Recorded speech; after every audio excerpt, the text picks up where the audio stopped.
Kalian sudah nonton video pidatonya presiden yang ini? $9 kita nikmati, kita pakai. Bayangin, 15.400 triliun. Bayangin dulu, 15.400 triliun hilang selama 34 tahun dari negara kita. Kemarin pagi, Presiden Prabowo berdiri di depan DPR dan mengungkap itu langsung. Kerugian negara akibat kecurangan ekspor sumber daya alam sejak 1991 sampai 2024. Itu sudah diperkirakan mencapai 908 miliar US dollar atau sekitar 15.400 triliun. Saya coba bantu breakdown ya, biar kita ngerti seberapa gila angka ini. 34 tahun itu artinya per tahun kita kehilangan 453 triliun, per bulan 37 triliun, per hari 1,2 triliun. Setiap hari selama 34 tahun. Raib gitu aja. Bang, maksudnya gimana sih? Nggak paham. Under invoicing apa sih? Oke, saya coba bantu jelasin ya. Presiden Prabowo kemarin ngomong, ini adalah fraud dan juga kecurangan. Terus curangnya gimana sih bang maksudnya? Oke, saya akan jelaskan secara simpel ya. Ada pengusaha mau kirim batu bara misalnya 10.000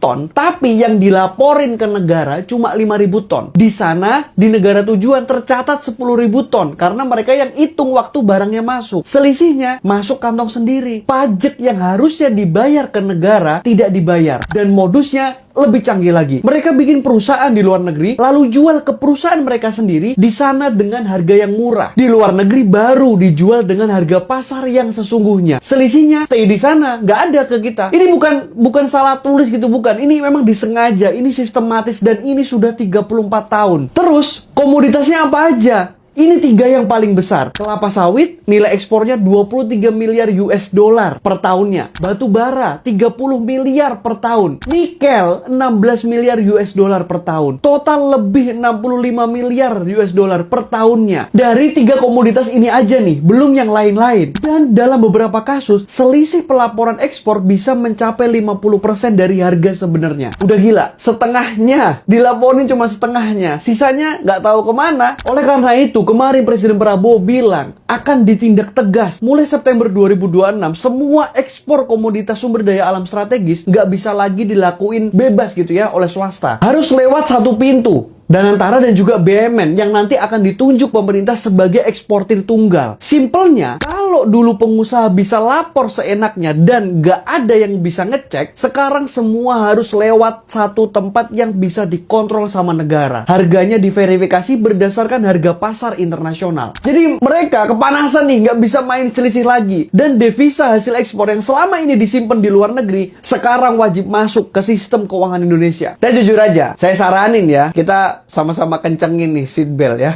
sabuk pengaman. Akan ada framing dan memusuhi negara, framing negatif yang akan muncul. Salah satunya adalah nanti melempar dengan narasi birokrasi makin ribet dan peraturan-peraturan lain yang nggak make sense. Dan itu akan dibalut dan akan digerakkan secara masif di media. Coba sekarang, saya mau tanya balik deh. Siapa yang paling gerah dengan aturan yang menutup celah kecurangan? Pengusaha yang main bersih atau yang selama ini cari untung dari celah itu? Bayangin 1,2 triliun per hari yang selama ini bocor. Itu cukup untuk bangun puluhan sekolah, bayar ribuan dokter, perbaiki ratusan puskesmas, untuk pendidikan juga. Setiap harinya hilang dan menguap begitu aja selama 34 tahun itu. Apa yang saya sampaikan tadi nggak pernah terjadi karena uangnya tidak pernah sampai ke negara. Dan sekarang Presiden Prabowo berani untuk menutup pintu itu. Dan saya rasa itu sudah sangat terlambat sih memang. Tapi lebih baik sekarang daripada tidak sama sekali. Iya nggak? Jadi saya sangat mengapresiasi tindakan tegas Presiden Prabowo ini. Mari sama-sama kita kawal bareng, kita dukung bareng, dan kita kencangkan sabuk pengaman bareng. Ya, kalau masih ada yang bingung tentang oligarki itu apa, saya akan bahas di video selanjutnya. Terima kasih. Gimana menurut kalian? Komen di bawah.